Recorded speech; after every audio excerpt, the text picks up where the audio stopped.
Hello बच्चों बच्चों आज फिर एक डाउट लेके आए हैं। किसी बच्चे ने मैसेज किया हुआ है कि सर ईएमएफ और इंटरनल रेजिस्टेंस के रिलेशन के बारे में क्लियर करवाओ, क्योंकि ये ऐसा टॉपिक है बच्चों जो बहुत ज़्यादा परेशानी क्रिएट करता है कि सर इंड्यूस्ड ईएमएफ होती क्या चीज़ है, इंटरनल रेजिस्टेंस क्या है, ईएमएफ क्या है, इतनी सारी चीज़ें, इलेक्ट्रोमोटिव फोर्स जिसको हम कह रहे हैं। तो ईएमएफ और इंटरनल रेजिस्टेंस से जुड़े जो भी कंसेप्ट हैं आप लोगों को एक एक चीज़ समझ में आएगी। हालांकि ये टॉपिक थोड़ा सा कंफ्यूजिंग है, लेकिन फिर भी मैंने ये कोशिश की है कि आप लोगों को इनके बीच में एक डिफरेंस बता पाऊँ। जैसे टर्मिनल पोटेंशियल डिफरेंस है, क्लियर है ना, जैसे इंड्यूस्ड ईएमएफ नहीं सॉरी ईएमएफ है, क्लियर है ना, और क्या इंटरनल रेजिस्टेंस है, एग्री करते हो ना। तो हेडिंग डालो अपनी कॉपी में, what is the real relation between EMF and internal resistance and terminal potential difference, clear है ना।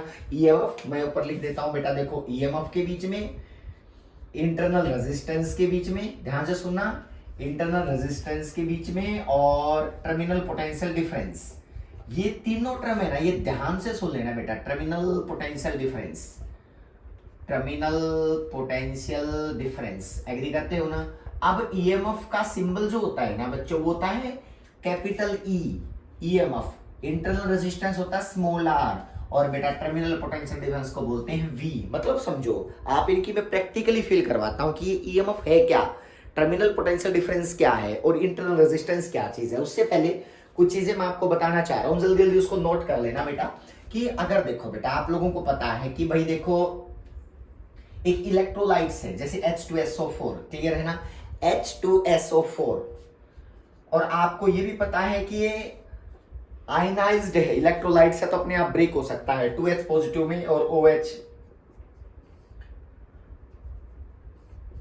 नेगेटिव में, ध्यान से सुनना बेटा, यानी कि सॉरी SO4 डबल नेगेटिव में। अब मुझे एक बात बताना बेटा, ये जो 2H पॉजिटिव और SO4 नेगेटिव इलेक्ट्रोलाइट्स मैंने भर दिया किसी भी चीज में, हम कहते हैं सेल के अंदर भर दिया, यानी कि कोई कंटेनर उसमें भर दिया बेटा।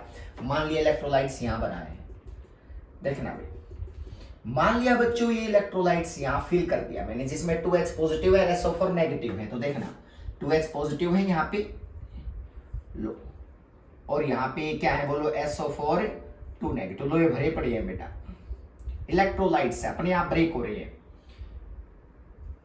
अपने आप ब्रेक हो रही है। 2H पॉजिटिव है, SO4 2 नेगेटिव। इस तरह से पूरे किसी कंटेनर में या कोई किसी सेल के अंदर ये चीजें मैंने इलेक्ट्रोलाइट्स फिल कर दिया, एग्री कर रहे हो ना। अब हुआ क्या, इसमें 2 रोड डिप कर दी बेटा, आपको पता है 2 रोड डिप कर दी, दो बेटा, एक यहां और एक यहां, ठीक है ना। एक जिंक है और एक कॉपर है, सुनना बेटा, मान लिया मैं एग्जांपल दे रहा हूं, जिंक और कॉपर 2 रोड है बेटा। मान लिया बच्चों ये जिंक है और ये क्या बोलो, कॉपर है, ठीक है। अब आपको ये पता है कि देखो सर, अगर ये जिंक रोड है ना, ये जिंक रोड है, ये जिंक अगर मान लिया Zn++ बनेगा ना, जिंक जो है ना बेटा अपने साथ अगर SO4 नेगेटिव को कनेक्ट करना चाह रहा है तो इसको प्लस बनना पड़ेगा, याद रखना। और कॉपर को भी अगर SO4 के साथ कनेक्टिविटी बनानी है तो Cu++ बनना पड़ेगा। मतलब इनमें से मोर रिएक्टिव कौन सा, मतलब जल्दबाजी कौन करेगा, मतलब मोर रिएक्टिव है जिंक। जिंक ना बेटा इससे जल्दी कॉपर से कॉपर सल्फेट बन जाए उससे पहले जिंक सल्फेट बन जाएगा, याद रखना। मतलब Z++ है ना, ये मोर रिएक्टिव है, ये अपने आप को ये जल्दी बनना चाहेगा Z++। हालांकि ये न्यूट्रल है अभी रोड, लेकिन इसको Z++ बनना है ना, तो मतलब इसको 2 इलेक्ट्रॉन ट्रांसफर करने पड़ेंगे। जैसे मैंने कहा जिंक है ना, वो सबसे जल्दी बनेगा Zinc++, और वो 2 इलेक्ट्रॉन को क्या कर देगा बच्चों, ट्रांसफर करेगा। याद रखना वो 2 इलेक्ट्रॉन को लूज करेगा, बिना 2 इलेक्ट्रॉन लूज हुए जिंक कभी Zn++ नहीं बन सकता। अब सुनो अगला पॉइंट सर, ठीक है। एक और बड़ी इंटरेस्टिंग है कि ये जो 2 इलेक्ट्रॉन है ना, ये जाएंगे कहां पे, मेन चीज यही है, या तो ये इलेक्ट्रोलाइट्स में ड्रॉप कर देगा इन इलेक्ट्रॉन्स को, ये जिंक रोड बेटा यहीं डाल देगी, या 2 इलेक्ट्रॉन को हम यूज करते हैं। ध्यान से सुनना, ये चार्ज पार्टिकल है ना, तो बेटा मैंने क्या किया, जिंक 2 इलेक्ट्रॉन लूज करेगी, तो ये 2 इलेक्ट्रॉन के लिए मैंने एक रास्ता बना दिया बच्चों, ध्यान से सुनना। ये 2 इलेक्ट्रॉन जो Zinc++ बनेगा, हालांकि कॉपर क्यों नहीं बन पाया, क्योंकि कॉपर जिंक से लेस रिएक्टिव है। जो मोर रिएक्टिव होता है वो जल्दी से अपने इलेक्ट्रॉन को लूज करके प्लस बन के, और बेटा क्या होगा, जिंक जो है ना प्लस किसके साथ कनेक्ट होगा, यहाँ पे इसके साइड कौन आएगा बोलो, इनके साथ जो इस साइड जो मूव करेंगे बेटा वो कौन करेंगे बताओ, SO4 नेगेटिव।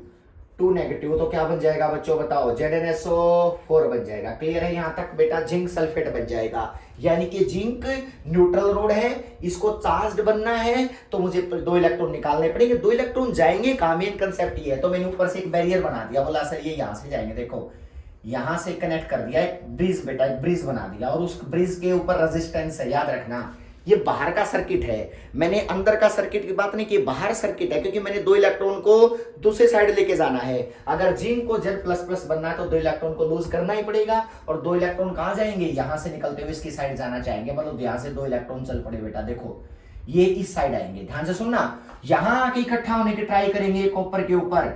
अब बात आती है सर ठीक है, जब यहां आएंगे ना तो ये पता चला 2H पॉजिटिव को, तो इसका मतलब 2H पॉजिटिव किधर मुंह करना शुरू कर गया, देखो बेटा इस डायरेक्शन में 2H पॉजिटिव किधर मुंह करना शुरू कर गया बताओ बच्चों, इस साइड में, क्योंकि उनको लगता है इस रोड के ऊपर 2 इलेक्ट्रॉन्स आए हुए हैं, तो ऑब्वियस सी बात है जहां नेगेटिविटी आएगी वहां भी तो प्लस जाएगा ना, इसका मतलब 2H पॉजिटिव इधर जाना शुरू करेगा, सुनना, और यहाँ पे 2H पॉजिटिव आएगा। अब होगा क्या, अब 2H पॉजिटिव और बेटा 2 इलेक्ट्रॉन आपस में कनेक्ट होकर कौन सी गैस बना देंगे, बोलो हाइड्रोजन गैस बना देंगे। ध्यान से सुनना, मतलब ये रिएक्शन आपको क्लियर होनी चाहिए कि भाई रियल में यहाँ प्रोसेस क्या हो रहा है।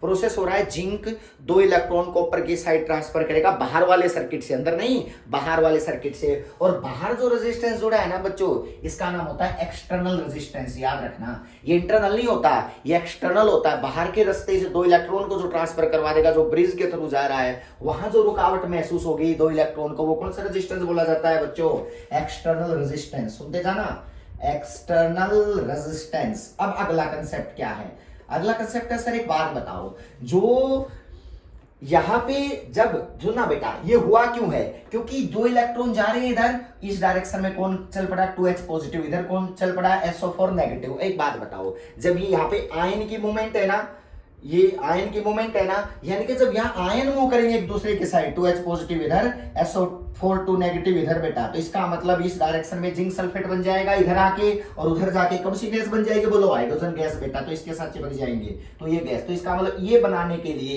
एक दूसरे की डायरेक्शन कैसे मूव करने करेंगे ना, इधर 2H पॉजिटिव और इधर कौन सा बोलो SO4 2 नेगेटिव बेटा, इस रोड की साइड, तो इसका मतलब लिक्विड के अंदर से इलेक्ट्रोलाइट्स में से चल रहे हैं ना, तो इसका मतलब वो आपस में वहां पे कोलिजन तो होगा ना। अब ऑब्वियस सी बात है, कहीं से भी कोई चीज निकले टकराने की पॉसिबिलिटी तो है ना, तो वो जो टकराने की पॉसिबिलिटी यहां जो बनेगी ना इनकी मूवमेंट की वजह से, यानी कि यहां जो कोलिजन की पॉसिबिलिटी बनेगी, यहां जो रुकावट फील होगी बेटा, उसको कौन सा रेजिस्टेंस बोलते हैं, इंटरनल रेजिस्टेंस, याद रखना।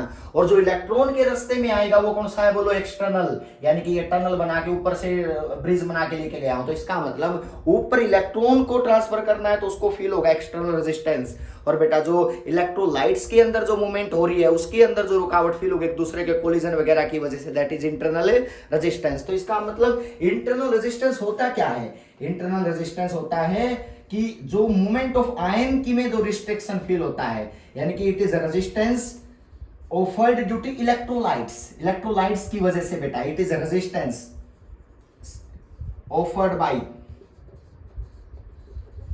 इलेक्ट्रोलाइट्स, याद रखना।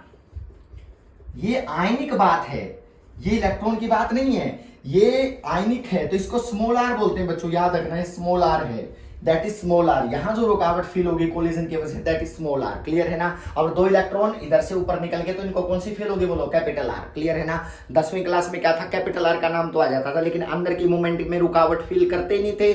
अब एक बात सुनना, ये रियल है, अगर ये कहें कि नहीं सर अंदर वाली ना रिस्ट्रिक्शन बहुत कम है तो स्मॉल आर को इग्नोर कर दो, लेकिन कैपिटल आर तो फिर भी आएगा ना। मतलब हम 10th क्लास में क्या करते थे बच्चों, ये जो यहाँ की मूवमेंट थी ना, सेल के अंदर वाला जो रुकावट थी बेटा, इसको हम इग्नोर कर देते थे, हम सिर्फ यहाँ से यहाँ तक की रिस्ट्रिक्शन देखते थे, यहाँ से यहाँ तक की, क्लियर है ना। अगर मैं कहूं देखो बेटा, यहाँ से यहाँ इधर इलेक्ट्रॉन गए, आपको पता है जिधर इलेक्ट्रॉन जाएंगे करंट सोर्स, मतलब करंट तो उससे उल्टा जाता है ना, इसका मतलब ये हुआ कि करंट की डायरेक्शन क्या होगी, यहाँ से यहाँ करंट की डायरेक्शन होगी यहाँ से यहाँ। तो अगर मैं इसका अल्टरनेट डायग्राम बनाता हूं तो ऐसा नहीं बनेगा, देखो बेटा ये ऐसा डायग्राम बनेगा, चाहे देख लो बेटा, ये बैटरी का पॉजिटिव, ये बैटरी का नेगेटिव, मतलब ये रोड कौन सी बनेगी, कॉपर, और ये कौन सी बनेगी बच्चों, जिंक। और आपको पता है इलेक्ट्रॉन कहां से काम करते हैं, ये रेजिस्टेंस है कैपिटल आर, लो ये कैपिटल आर, और यहां से इलेक्ट्रॉन जाएंगे, इलेक्ट्रॉन तो यहां से यहां जाएंगे बेटा, लेकिन करंट काम करेगा बच्चों, बताओ उससे अपोजिट होता तो करंट की डायरेक्शन ये होगी, याद रखना। Electron zinc to copper, zinc to copper और करंट कॉपर टू जिंक, तो मतलब ये टर्मिनल प्लस और ये टर्मिनल क्या बोला जाता है, माइनस। तो हम लोग सिर्फ एक्सटर्नल रेजिस्टेंस दिखाते हैं, सिर्फ एक्सटर्नल। लो बेटा, इंटरनल की कभी आज तक बात करते नहीं है। हाँ, इंटरनल कहाँ है, इनकी मूवमेंट जो यहाँ पैदा होती है, इंटरनल यहाँ अंदर है बेटा, याद रखना। एक स्मॉल आर यहाँ दिखा दो, दैट इज स्मॉल आर, मतलब यहाँ आयन की मूवमेंट से जो कोलिजन होता है, उनकी जो रुकावट फील होती है वहां पे, दैट इज इंटरनल। और जो बाहर आएगा दैट इज क्या है बच्चों, एक्सटर्नल। क्लियर बात है ना। एक्सटर्नल क्या होता है, जहां पे कैपिटल आर का रोल आता है। क्लियर ना। इंटरनल क्या होता है, जहां पे किसका रोल आता है, स्मॉल आर का। एग्री करते हो ना। एक और चीज इंटरेस्टिंग है, यहाँ पे जो ईएमएफ है ना, वो क्या है, ईएमएफ एक टाइप का वर्क डन है, याद रखना। यही डेफिनेशन बहुत इंपॉर्टेंट है, बच्चों को कंफ्यूज होने से बचाती है। ईएमएफ क्या है, ईएमएफ होती है पूरा वर्क डन, पूरे साइकिल का वर्क डन। ध्यान रखना, पूरे साइकिल का वर्क डन, जिसमें इलेक्ट्रॉन चले गए जिंक टू कॉपर और आयन चले गए कॉपर टू जिंक या जिंक टू कॉपर। आयन तो ऐसे मूव करेंगे ना, तो इस पूरे सर्कल का जो वर्क डन बोला जाता है ना, कितना वर्क डन करना पड़ा, उस वर्क डन को क्या बोलते हैं, इलेक्ट्रोमोटिव फोर्स। याद रखना, उसी वर्क डन का क्या होता है, इलेक्ट्रोमोटिव फोर्स। याद रखना, कंप्लीट साइकिल में जो वर्क डन किया जाता है, जो बैटरी वर्क डन मतलब करती है, उसी वर्क डन का नाम होता है बैटरी की इलेक्ट्रोमोटिव फोर्स, ईएमएफ बेटा। क्लियर है ना। आपको सर कंप्लीट वर्क डन मतलब, देखो हम क्या करते हैं, देखो या तो आपके पास पॉसिबिलिटी क्या है, एक प्लस से करंट को नेगेटिव पे ले जाओ लो, लेकिन ना अब जब तक करंट अंदर तक ऐसे दोबारा उसी पे नहीं आएगा तो दोबारा स्टार्ट कैसे होगा। तो हम 10th क्लास में क्या गलती करते थे, एक टर्मिनल से दूसरे टर्मिनल तक का वर्क डन देते थे, सिर्फ अंदर का तो भूल ही जाते थे कि अंदर भी ट्रेवल करवानी है कोई चीज, लेकिन अंदर कौन ट्रेवल कर रहा है, आयन, जो उसको बैलेंस करने उसकी मूवमेंट से बेटा। तो इसका मतलब ये होगा कि जो अंदर का वर्क डन जो लेस होता था ना, वो 10th क्लास में इग्नोर कर देते थे, बोला कुछ नहीं है, यहां से यहां तक का वर्क डन निकाल लो, सिर्फ अंदर वाला ये मान लो थोड़ा सा करना और पड़ेगा, उसको मत जोड़ना। तो उसको बोलते थे सर वो तो वोल्टेज है, टर्मिनल पोटेंशियल डिफरेंस, यानी कि वो वर्क डन क्या होता है, एक टर्मिनल से कहां तक ले जाने में, बोलो दूसरे टर्मिनल तक, जिसमें मैं अंदर वाली मूवमेंट तो भूल ही गया। इसका मतलब ये जो अंदर वाली मूवमेंट है ना बच्चों, यहां से यहां तक की, इसको और ऐड कर दो इस वर्क डन को, यानी कि टोटल वर्क डन, जिसमें यहां से यहां तक का भी और यहां से यहां तक का भी जो टोटल वर्क डन आएगा, दैट इज ईएमएफ बेटा। याद रखना क्या होती है वो, इलेक्ट्रोमोटिव फोर्स, यानी कि it is amount of work done to move the electron, it is amount of work done to move the electron in complete circuit. याद रखना बेटा, move it is amount of work done to move the electron और आयन, कुछ भी हो सकता है, इसमें इलेक्ट्रॉन है अंदर आयन है, इलेक्ट्रॉन्स और आयन इन कंप्लीट साइकिल। याद रखना बच्चों, इसको हम ईएमएफ बोलते हैं, इलेक्ट्रोमोटिव फोर्स, जिसमें क्या होता है, यहां से यहां भी इलेक्ट्रॉन, फिर आयन यहां से यहां तक जा रहे हैं। मतलब ध्यान से सुनना, इस कंप्लीट वर्क डन को क्या बोलते हैं, ईएमएफ। समझो मेरी बात को, क्लियर है ना। और सिर्फ यहां से यहां तक को क्या बोलते हैं, टर्मिनल पोटेंशियल डिफरेंस। याद रखना, टर्मिनल पोटेंशियल डिफरेंस, जिसको हम वोल्टेज बोलते हैं, वी। याद रखना, और वी जब आएगा ना तो आपको पता है आई इंटू कैपिटल आर आता है। याद रखना, I into capital R, what is V, it is amount of work done to move the electron from one terminal to other terminal, यानी कि तो हाफ में छोड़ देता है, ये कंप्लीट सर्कल पूरा करवाता नहीं है, यानी कि यहां से चला यहां छोड़ दिया, बस इतना सा वर्क डन है। लेकिन अगर कंप्लीट लेके जाना है तो ये वर्क डन और जोड़ना पड़ेगा यहां तक का, तो ये यहां तक दोबारा लाने के लिए जो वर्क डन किया जाता है, दैट इज क्या बोलो, ईएमएफ। क्लियर है ना। तो इसका मतलब वोल्टेज तो अधूरा है, बिल्कुल बेटा, लेकिन जब वोल्टेज का नाम आता है ना तो बच्चों कैपिटल आर आ जाता है, लेकिन जब ईएमएफ का नाम आएगा ना बच्चों तो दोनों आएंगे, कैपिटल आर भी और स्मॉल आर भी। क्यों, क्योंकि अंदर का रेजिस्टेंस भी तो क्रॉस करना पड़ेगा अब, यानी कि बाहर का भी और अंदर का भी। तो इसका मतलब कैपिटल आर पर क्या आता है बच्चों, स्मॉल आर। ध्यान से सुनना, जब ये आता है तो capital R plus small r, तो हम ये कहते थे is equal to capital I R plus, ये तो वी होता है ना, जब कैपिटल आर इन्वॉल्व होता है ओनली तो क्या होता है, terminal potential difference, terminal potential difference. तो इसका लो वी, तो क्या लिखोगे, इज इक्वल टू, मैं ऊपर लिख देता हूं बेटा यहाँ पे, इज इक्वल टू, ये होगा V, V plus I into कौन सा आर, बोलो स्मॉल आर। ये रिलेशन याद रखना बेटा, ईएमएफ के बीच में, टर्मिनल पोटेंशियल डिफरेंस के बीच में और इंटरनल रेजिस्टेंस के बीच में जो रिलेशन बनता है ना, वो बनता है is equal to V plus I into small r. Agree करते हो ना। सिर्फ वी क्या होता है, टर्मिनल पोटेंशियल डिफरेंस, ई क्या होता है, ईएमएफ, यानी कि एक टर्मिनल से दूसरे टर्मिनल तक ले जाने में जो वर्क डन करना पड़ता है चार्ज पार्टिकल को, that is terminal potential difference. और what is EMF, complete cycle में घुमाने के लिए जो करना पड़ता है दैट इज क्या बोलो, ईएमएफ। तो ईएमएफ आएगा तो इंटरनल रेजिस्टेंस भी आएगा और एक्सटर्नल दोनों आएंगे, लेकिन जब टर्मिनल पोटेंशियल डिफरेंस आएगा जो अधूरा काम है बेटा, उसके लिए आपको एक टर्मिनल से उठाना है, सिर्फ कहां ले जाना बोलो, दूसरे टर्मिनल पे, अंदर की बात नहीं होती। एग्री करते हो ना? तो इसलिए E इज इक्वल टू क्या होता है, V plus I into small r. Agree कर रहे हो ना? इसको कई बार बोलते हैं ये डिस्चार्जिंग की कंडीशन है, जिसमें करंट जा रहा है, जिसमें करंट जाता है ना उसको डिस्चार्जिंग बोलते हैं सेल की, क्योंकि कभी ना कभी डेड भी हो जाएगा, मतलब डिस्चार्जिंग की कंडीशन होती है। E is equal to V plus I into small r. Agree करते हो ना? कई बार बच्चों को लगता नहीं सर चार्जिंग की बताओ, कुछ नहीं, चार्जिंग का मतलब है जिसमें करंट आए, करंट निकले नहीं, प्लस से प्लस पे आए, तो आपने करंट के डायरेक्शन को बदल देना है। तो ये कंडीशन होती है V is equal to minus I R. याद रखना आई किससे रिप्लेस हो जाता है बच्चों बताओ, माइनस आई से, कि जो प्लस से निकलेगा करंट वो वाला क्या है, डिस्चार्जिंग, और करंट प्लस पे आएगा वो क्या है बोलो बच्चों बताओ, चार्जिंग। तो इसका मतलब ये चार्जिंग की कंडीशन होती है E is equal to V minus I R. याद रखना। और अगर आपको लगता है डेड सेल, डेड में करंट जाता नहीं है, तो डेड सेल क्या होता है बोलो, डेड सेल होता है I की वैल्यू कितनी हो जाए बच्चों, 0। हम कहेंगे सर I 0 होगा, तो इसका मतलब E और V दोनों आपस में क्या हो गए बच्चों, इक्वल हो गए। तो जब E और V बराबर हो जाते हैं तो हम कहते हैं डेड सेल है।